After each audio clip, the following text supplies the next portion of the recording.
My name is Abby Kotecki, and I believe that racism is still a problem.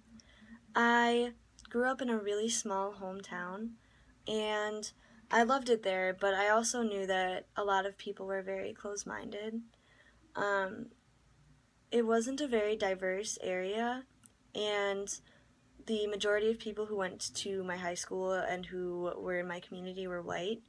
There was only a handful of kids in my high school that weren't white, and I think that this might be a reason why, but I know that racism in my community was a topic that was very hushed. It wasn't very discussed in the community, and it seemed like most people were very ignorant about it. I myself did not know much about the topic of race before I came to college. I knew that it was bad and I knew that it was an issue, but a lot of people in my hometown seemed to agree that the issue of racism was over.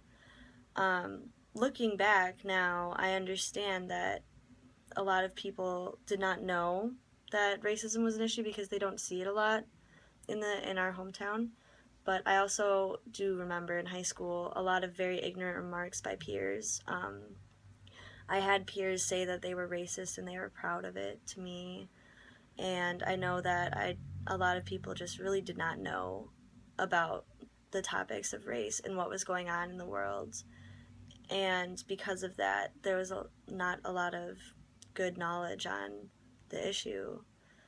I think coming to college for me was a bit of a shock because the topic of race was so openly discussed in the city of Madison where I go to school, and it was not discussed at all in my hometown. um, I think I really learned a lot in that time transitioning into college because I got to see the conversation of race and I got to become an active participant in it and learn. I think that people in my hometown, if they were given that opportunity, probably would be able to understand more about the systemic issues that are part of racism and how it affects people every day. I think a really pivotal moment for me in this conversation was when I went to a Black Lives Matter march the last fall. When I came here as a freshman, it was right in the midst of the Ferguson issue, and after that, the Tony Robinson shooting occurred. So I became more aware of these issues than I ever would have if I was back home, and I learned to have a voice in it.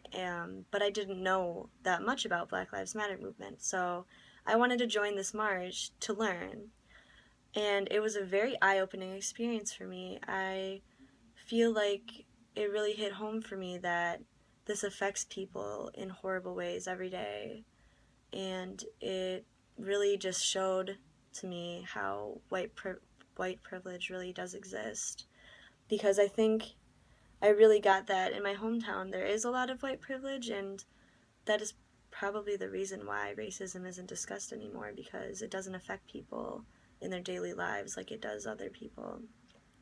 And for me, I just realized how privileged I was. I think that in my journey through learning about race and growing, that experience really helped shape my beliefs and my knowledge of racism today. And I also know now that the conversation of race is so important to have out with your community in public. Um, I think that that's one of the imperative ways to make people aware of these issues that they might not actually be aware of normally.